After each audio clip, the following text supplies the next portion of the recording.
Bismillah, Assalamualaikum warahmatullahi wabarakatuh. Shalom, Om Swastiastu, Namo Buddhaya, salam kebajikan, salam sejahtera bagi kita semua. Yang terhormat, dosen pengampu mata kuliah Manajemen Keuangan Internasional, Ibu Ferika Wita Magdalena Sembiring, dan juga rekan-rekan saya yang saya hormati dan saya banggakan. Di sini, saya Rehan Sengaji selaku moderator akan memandu jalannya presentasi pada siang hari ini mengenai penganggaran modal internasional. Di sini, saya ditemani oleh rekan-rekan saya yang beranggotakan 22 orang, termasuk saya sendiri. Untuk selanjutnya, saya persilakan kepada rekan saya. Oke, terima kasih moderator. Di sini saya Randy Agustiandi dengan NIM akhir 284 akan menjelaskan tentang latar belakang. Pada era seperti sekarang ini, ekonomi dunia menjadi semakin mengglobal. Konsep globalisasi mengacu pada peningkatan konektivitas dan integrasi negara dan korporasi serta masyarakat di dalamnya dalam hal kegiatan ekonomi, politik, dan sosial. Perusahaan multinasional mendominasi landscape perusahaan. Kemudian penganggaran modal adalah proses investigasi dan analisis yang mengarah pada keputusan keuangan perusahaan. Perusahaan dapat membuat strategi dan merumuskan keputusan untuk tujuan jangka panjang di masa yang akan datang. Proses penganggaran modal dapat membantu perusahaan dalam meramalkan dan memperkirakan arus kas di masa yang akan datang, serta mengendalikan pengeluaran modal yang diperlukan dalam melaksanakan proyek. Kemudian di sini ada identifikasi masalahnya. Identifikasi masalah. Bagaimana memaksimalkan penganggaran modal internasional untuk mendukung pengambilan keputusan investasi bagi perusahaan multinasional. Kemudian ada maksud dan tujuan untuk memberikan pemahaman mengenai penganggaran modal internasional yang efektif dalam mendukung pengambilan keputusan investasi bagi perusahaan multinasional. Baik, terima kasih. Selamat dijelaskan oleh rekan saya. Sebelumnya izin memperkenalkan diri, nama saya Raffi Fajari dengan NIM 288. Di sini saya akan menjelaskan prinsip penilaian investasi. Tiga langkah yang akan diambil oleh manajer dalam menilai suatu investasi domestik. Yang pertama itu adalah memperkirakan aliran kas yang diperlukan untuk investasi dan kas masuk di masa mendatang dari investasi tersebut. Lalu menghitung tingkat keuntungan yang didasarkan biaya modal untuk investasi. Untuk investasi tersebut yang akan dipakai sebagai discount rate untuk menghitung present value alias bayar nomor satu. Yang selanjutnya itu ada menghitung layak investasi dengan beberapa perbedaan seperti NPV, PRF, PIF, atau period. Selanjutnya akan dilanjutkan oleh rekan saya.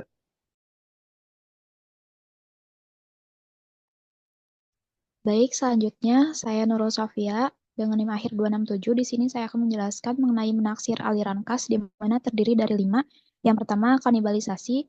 Jika produk baru diluncurkan, penjualan dari produk baru tersebut sebagian akan berasal dari penjualan dari produk lama. Yang kedua, penjualan tambahan. Suatu investasi akan membuka kesempatan baru atau aliran kas tambahan yang tidak akan diperoleh jika investasi tidak dilakukan. Yang ketiga, biaya kesempatan. Biaya kesempatan merupakan biaya yang relevan, bukannya biaya histori. Selanjutnya akan dijelaskan oleh rekan saya. Baik, selanjutnya saya Najwa Anissa dengan NIM akhir 256. Harga pasar. Harga transfer internal tidak relevan karena dapat dimediasikan. Analisis sebaiknya harga pasar yang mencerminkan nilai ekonomi yang digunakan. Yang terakhir ada fee, royalti, dan lisensi. Jika kantor pusat mengenakan fee atau royalti pada proyek, biaya ini harus dimasukkan ke dalam aliran kas keluar jika analisis dilakukan dari sudut pandang proyek. Selanjutnya akan dilanjutkan oleh rekan saya. Baik, selanjutnya saya Novan Karamadaniar dengan NIM akhir 279. Saya akan menjelaskan evaluasi kelayakan investasi mengenai NPV. Evaluasi kelayakan investasi merupakan analisis mendalam yang bertujuan untuk memastikan bahwa suatu usaha yang direncanakan dapat menghasilkan manfaat yang lebih besar dibandingkan dengan biaya yang dikeluarkan. Salah satu metode yang dianggap paling baik dalam evaluasi kelayakan investasi adalah Net Present Value atau NPV. Berikut adalah rumus NPV dengan keterangan CO sama dengan pengeluaran investasi awal, CI sama dengan kas masuk untuk periode I dari periode 1 sampai dengan T yaitu akhir periode. Lalu selanjutnya T sama dengan umur investasi dan R sama dengan biaya modal. Selanjutnya akan dijelaskan oleh rekan saya. Baik, di sini saya akan melanjutkan mengenai evaluasi kelayakan investasi dengan metode adjustment present value. Adjustment present value adalah alternatif metode NPV yang memisahkan proyek menjadi nilai proyek tanpa leverage dan manfaat pendanaan, seperti tax sale. FPV menghitung nilai proyek dengan menjumlahkan nilai sekarang dari kedua komponen tersebut, sehingga lebih fleksibel untuk menganalisis proyek dengan struktur pendanaan yang berubah. Adapun rumus dari FPV adalah sebagai berikut, di mana CO merupakan pengeluaran investasi awal, CI kas untuk periode I merupakan pembayaran bunga pada periode I, DI merupakan depresiasi pada periode I, KS merupakan biaya modal saham 100%, KD merupakan biaya modal utang, dan SI merupakan penghematan tambahan pada periode I. Tingkat diskonto yang digunakan untuk setiap aliran kas dalam metode AVV bervariasi, karena tingkat risiko dari masing-masing aliran kas juga berbeda. Aliran operasional didiskontokan menggunakan biaya modal ekuitas penuh, karena memiliki risiko yang lebih tinggi dan cenderung sulit untuk diprediksi. Sebaliknya, aliran kas yang tambahan seperti penghematan pajak atas bunga, depresiasi, serta subsidi didiskontokan menggunakan biaya modal utang, karena aliran kas ini relatif lebih tinggi dan mudah diproyeksikan. Aturan dari keputusan FVV adalah jika AVV lebih dari 0, maka investasi dapat diterima, dan jika AVV kurang dari 0, maka investasi ditolak. Selanjutnya akan diserahkan kepada teman saya. Terima kasih. Perkenalkan, nama saya Aden Muharam dengan NIM akhir 242. Di sini saya akan menjelaskan tentang sudut pandang proyek versus sudut pandang kantor pusat.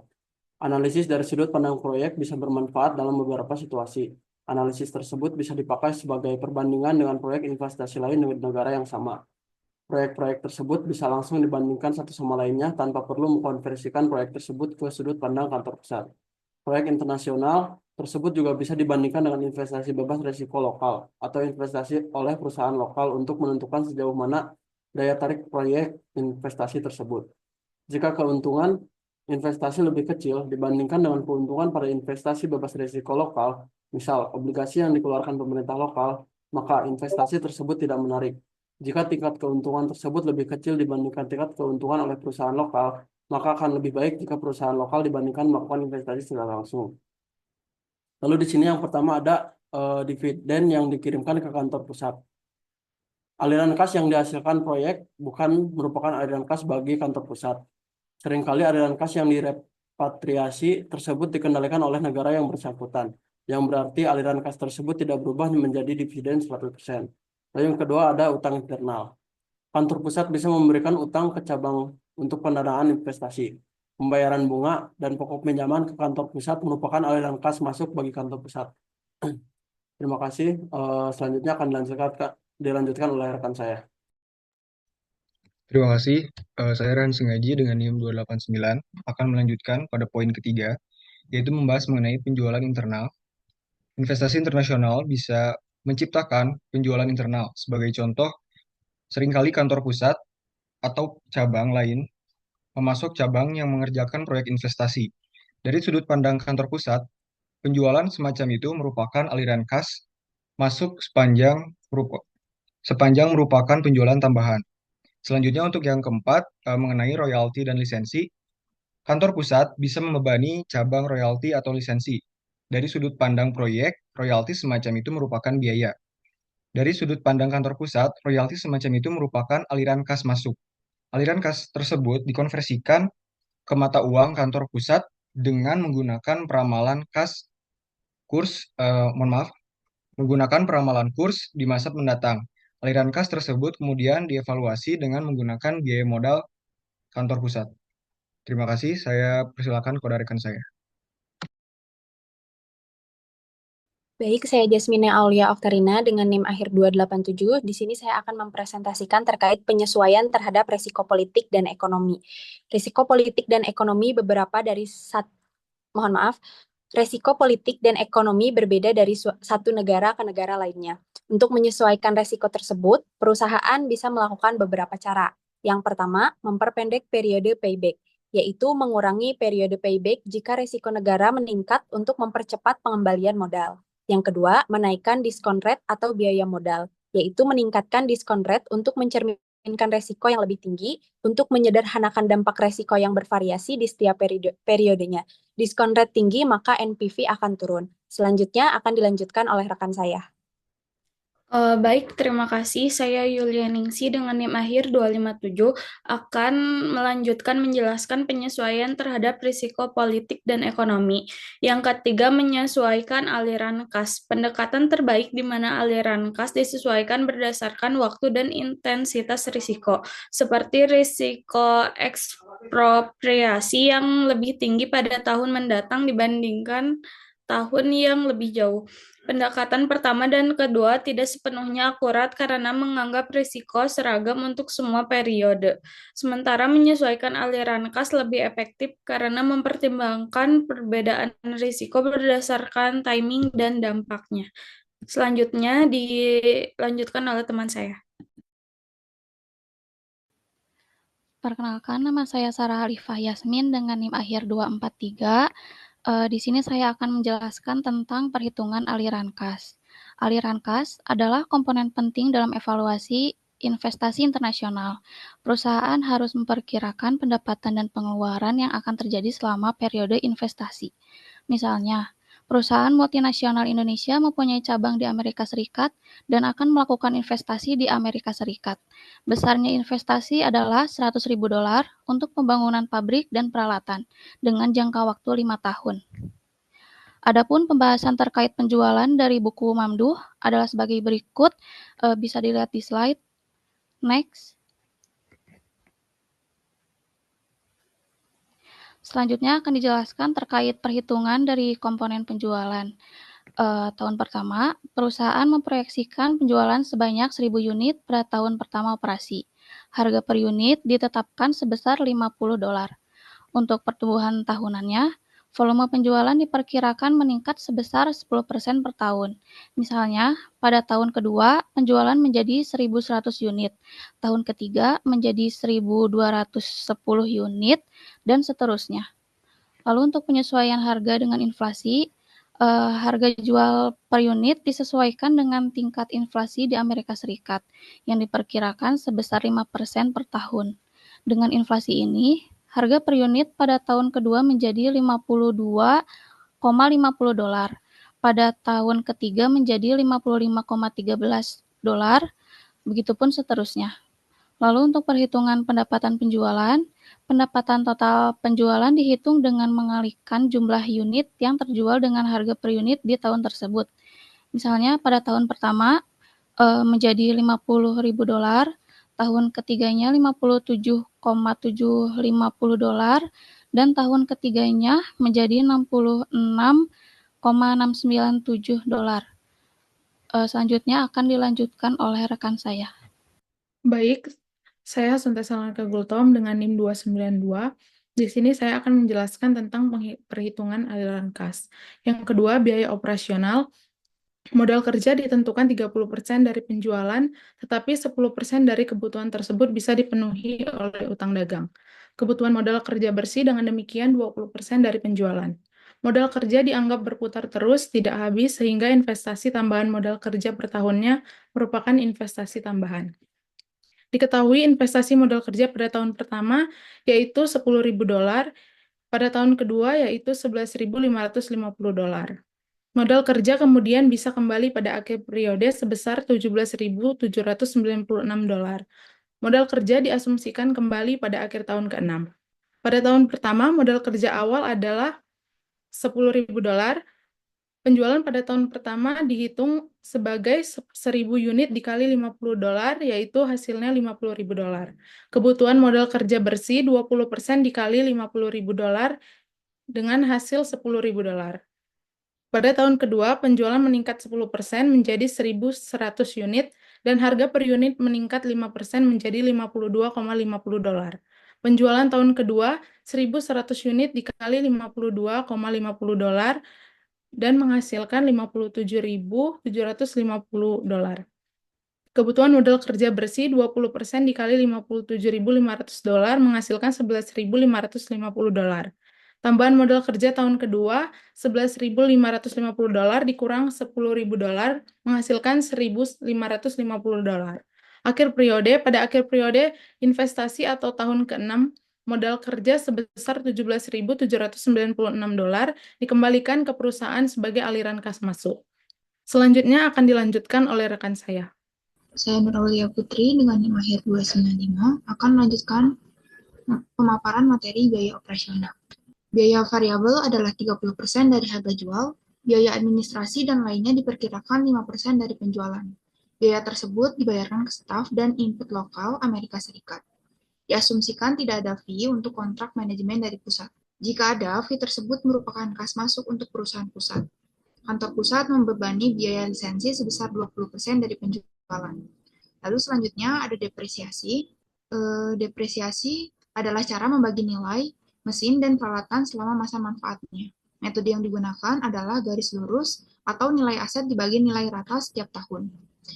Di sini mesin dan peralatan senilai $100.000 didepresiasi dengan garis lurus selama 5 tahun, yang berarti depresiasi mesin adalah $20.000 per tahun. Dengan rumus nilai mesin dan peralatan dibagi masa depresiasi, yaitu $100.000 dibagi 5 tahun, menghasilkan $20.000 per tahun. Tidak ada nilai residu dalam investasi ini, pajak di Amerika Serikat adalah 35%, sama dengan pajak di Indonesia. Next. Lalu, ada komponen terakhir dari perhitungan aliran kas, yaitu peramalan kurs, di mana peramalan kurs di masa mendatang menggunakan metode Purchasing Power Parity atau PPP. Metode ini penting untuk memahami dampak inflasi terhadap kurs valuta asing. Diketahui bahwa kurs spot saat ini di awal tahun adalah Rp3.000 per dolar, lalu inflasi di Indonesia diperkirakan konstan sebesar 10% per tahun, sedangkan inflasi di Amerika Serikat sebesar 5% per tahun. Lalu rumus prediksi berdasarkan PPP, yaitu adalah kurs T sama dengan kurs awal dikali dalam kurung 1 ditambah inflasi Indonesia dibagi 1 ditambah inflasi Amerika Serikat pangkat T. T di sini adalah tahun. Lalu, untuk menghitung dampak inflasi harus mengubah persentase inflasi menjadi angka faktor, di mana inflasi Indonesia sebesar 10% atau sama dengan 0,10. Lalu ditambahkan 1 untuk mendapatkan faktor inflasi, yaitu 1 ditambah 0,10 menghasilkan 1,1.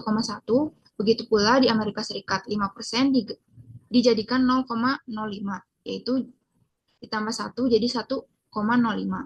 Kurs tahun pertama sama dengan 3.000 dikali dalam kurung 1,1 dibagi 1,05 pangkat 1, menghasilkan 3.143. Jadi kurs pada tahun pertama diperkirakan sebesar Rp3.143 per dolar. Materi selanjutnya akan dipaparkan oleh rekan saya. Baik, saya Lydia Rahma dengan NIM akhir 241 akan menjelaskan mengenai evaluasi dengan weighted average cost of capital. Menggunakan pendekatan biaya modal rata-rata tertimbang, maka biaya modal rata-rata tertimbang tersebut harus dicari terlebih dahulu. Sebagai contohnya, biaya modal cabang Amerika Serikat diasumsikan sama dengan biaya modal kantor pusat, yaitu sebesar 20%. Cabang Amerika Serikat tersebut memperoleh pinjaman murah dari pemerintah Amerika Serikat, yaitu pinjaman sebesar $22.000 dengan jangka waktu 5 tahun dan bunga sebesar 4% per tahun. Kemudian bunganya dibayarkan, kemudian pokok pinjaman dilunasi pada akhir tahun kelima. Di samping pinjaman tersebut, cabang juga memperoleh pinjaman dari kantor pusat sebesar 16.500.000.000 dengan bunga 15% per tahun dalam jangka 5 tahun, dan pokok dilunasi pada akhir tahun kelima. Kemudian pinjaman tersebut berdenominasi rupiah dan cabang membayar bunga dan pokok pinjaman dalam rupiah. Pinjaman tersebut kemudian dikonversikan ke dolar Amerika Serikat dengan kurs spot 3.000 per dolar menjadi $5.500. Kantor pusat diasumsikan mempunyai biaya modal utang sebesar 15%. Dari tabel dapat dilihat aliran kas pada baris ke-18. Next. Kemudian untuk mencari IRR, pinjaman dalam bentuk rupiah dikembalikan dalam bentuk rupiah juga ke kantor pusat. Rupiah diperkirakan mengalami depresiasi terhadap dolar. Pinjaman dengan bunga terhadap dolar, pinjaman dengan bunga nominal 15% akan mempunyai bunga efektif yang lebih kecil dari 15%. Berdasarkan keterangan berikut IRR yang didapatkan sebesar 11%. Berikutnya akan dijelaskan oleh rekan saya. Next slide-nya. Baik, saya Salsabila Septia dengan NIM akhir 249 akan melanjutkan penjelasan mengenai evaluasi dengan weighted average cost of capital. Di sini ada tabel biaya modal rata-rata tertimbang cabang dan kantor pusat. Untuk menghitung biaya modal sesudah pajaknya, yaitu dengan tingkat bunga hutang dalam kurung 1 dikurang tingkat pajak. Lalu ada biaya modal tertimbang dengan cara mengalihkan persen proporsi dengan persen biaya modal sesudah pajak. Lalu WACC-nya didapatkan dengan cara menjumlahkan biaya modal tertimbang. Maka WACC untuk cabang perusahaan adalah 15,88% dan WACC untuk kantor pusat adalah 17,5%.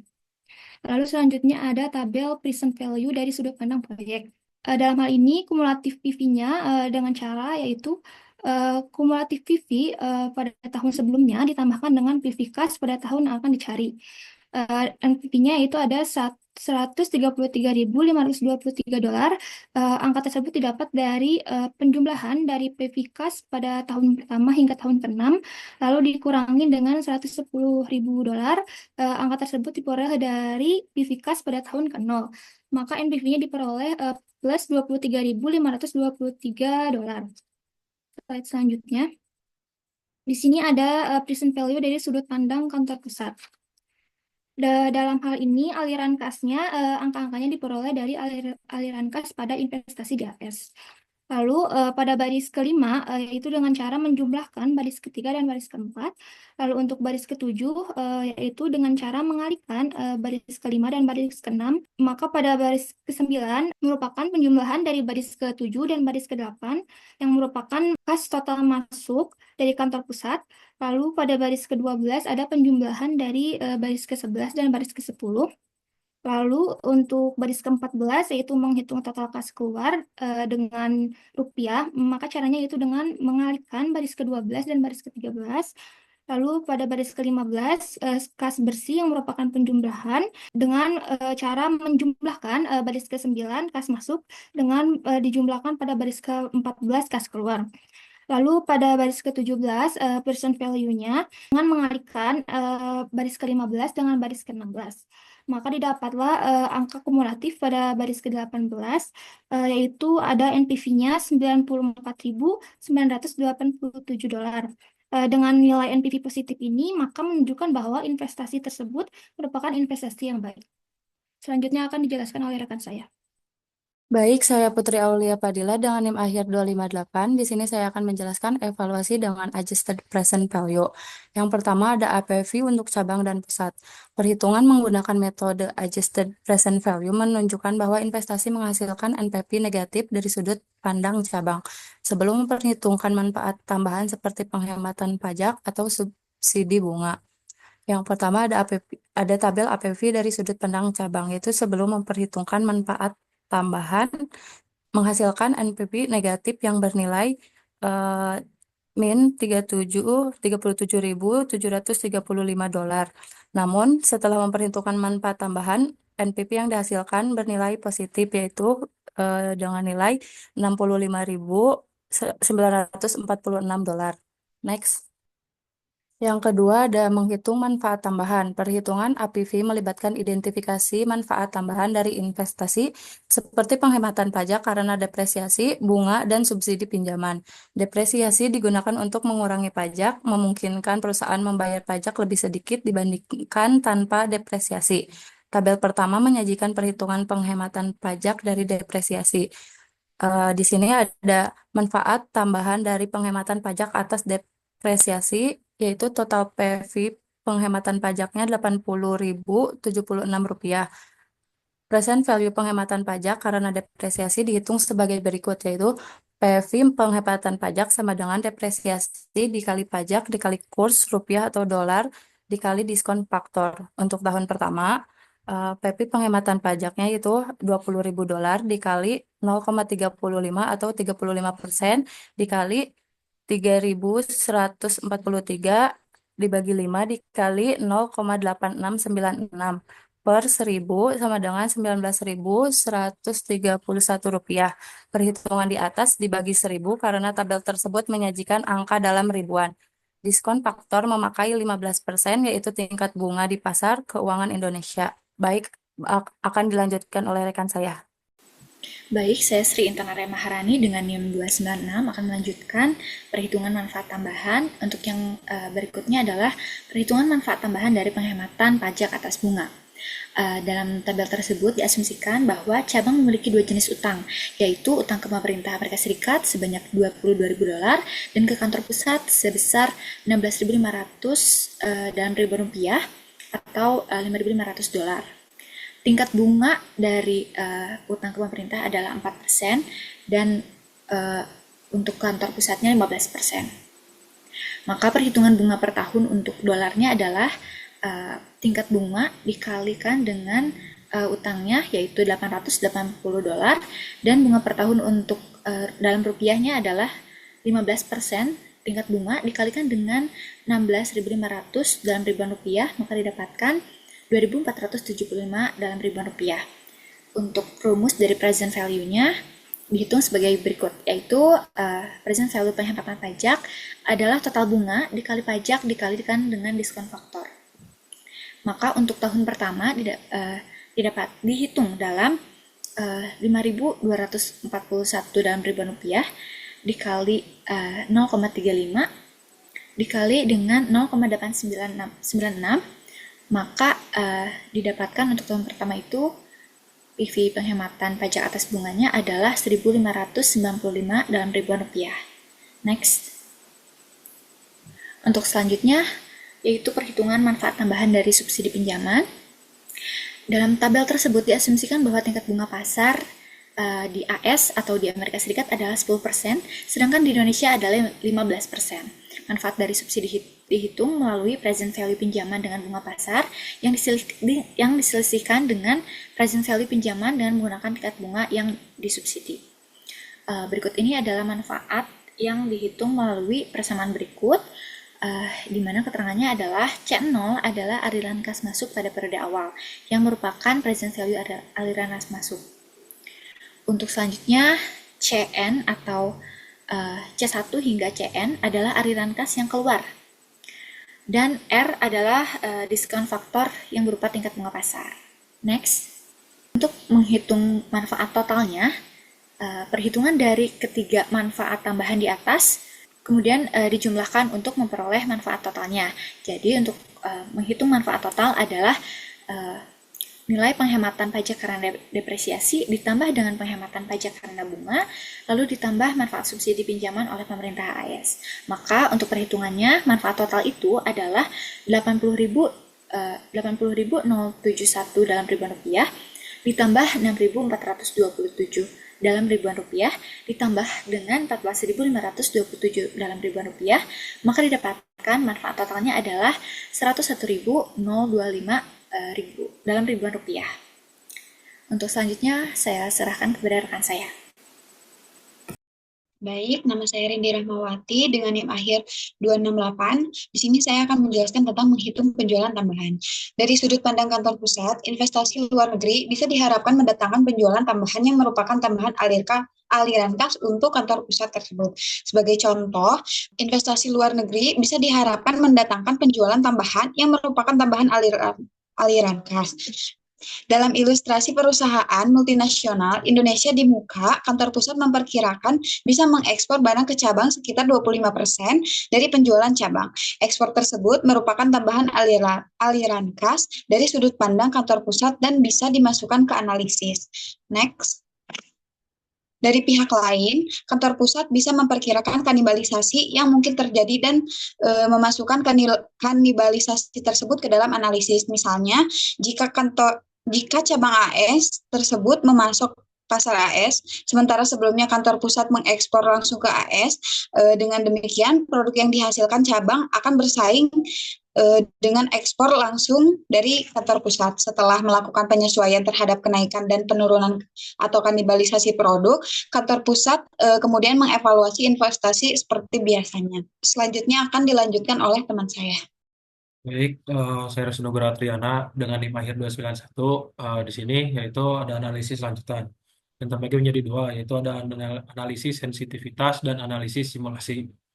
Analisis sensitivitas yaitu variabel yang membuat hasil investasi berubah tajam atau menyimpang jauh dari yang diharapkan. Jika variabel tersebut diubah, merupakan variabel kritis. Manajer kemudian bisa memfokuskan pada pengendalian variabel tersebut untuk menjamin kesuksesan investasi. Sedangkan analisis simulasi merupakan perkembangan lebih lanjut dari analisis sensitivitas. Perangkat lunak komputer biasanya digunakan untuk analisis simulasi. Simulasi digunakan dengan mengasumsikan distribusi variabel yang akan disimulasikan. Sebagai contoh, manajer ingin melakukan simulasi terhadap variabel kurs mata uang, misal rupiah per dolar. Manajer kemudian menentukan distribusi variabel kurs tersebut barangkali berdasarkan data historis. Misal, distribusi yang diperoleh adalah sebagai berikut. Bisa dilihat pada tabel di samping, yaitu untuk mendapatkan nilai probabilitas, itu dengan cara kurs saat ini dikurangi kurs sebelumnya, dibagi kurs sebelumnya. Lalu dijadikan menjadi persen, dikali 100%. Maka dapatkan hasilnya. Selanjutnya, yaitu ada certainly equivalent. Dalam metode ini, manajer mengalihkan aliran kas dengan faktor kepastian yang bernilai antara 0 sampai 1. Setelah dikalikan dengan faktor tersebut, manajer kemudian akan memperoleh aliran kas yang pasti karena merupakan aliran kas yang pasti. Aliran kas tersebut kemudian di-percent value-kan dengan menggunakan tingkat bunga bebas risiko. Misal, faktor kepastian adalah 0,80, aliran kas pada tahun pertama adalah 100 juta. Dengan menggunakan faktor tersebut, kita akan memperoleh 0,8 dikali 100 juta. Hasilnya yaitu didapat 80 juta yang merupakan aliran kas yang pasti. Selanjutnya akan dijelaskan oleh rekan saya. Baik, saya Nisa Safitri dengan NIM akhir 255 akan menjelaskan analisis lanjutan yang keempat, yaitu teori opsi. Teori opsi dianggap memberi sumbangan penting dalam analisis keuangan, termasuk dalam analisis investasi. Opsi merupakan pilihan, manajer bisa memilih apakah akan melakukan sesuatu atau tidak melakukan sesuatu. Kesimpulannya, investasi ini dengan metode aliran kas yang didiskontokan atau present value bisa berbeda dari kesimpulan analisis investasi dengan teori opsi. Contoh berikut ini menggambarkan situasi tersebut. Misalnya, suatu investasi dengan periode 1 tahun mempunyai biaya variabel Rp7.800 dan harga penjualan Rp8.000, margin keuntungan dengan demikian Rp200, maka margin keuntungan total adalah 8 juta yang didapat dari Rp200 dikali 40.000. Investasi awal adalah 10 juta. Jika perusahaan melakukan investasi dan analisis menggunakan NPV dengan biaya modal 20%, maka hasil negatif akan diperoleh. Di mana rumusnya itu NPV sama dengan minus C0 ditambah sigma TI sama dengan 1, CI per 1 tambah I pangkat I. Yang dimana minus 10 juta ditambah 8 juta dibagi 1,2 yang hasilnya negatif 3,3 juta. Dan selanjutnya, misal manajer memperoleh informasi tambahan dan menyusun dua skenario sebagai berikut ini. Tahun mendatang ada dua kemungkinan, yaitu harga 7.000 per unit dan harga 9.000 per unit dengan probabilitas masing-masing 50%. Jika harga menjadi Rp7.000, margin keuntungan per produk menjadi negatif Rp800. Sebaliknya, jika harga menjadi Rp8.000, margin keuntungan adalah positif Rp1.200 dengan bagan sebagai berikut yang menggambarkan skenario dan perhitungan aliran kas yang akan dijelaskan oleh rekan saya.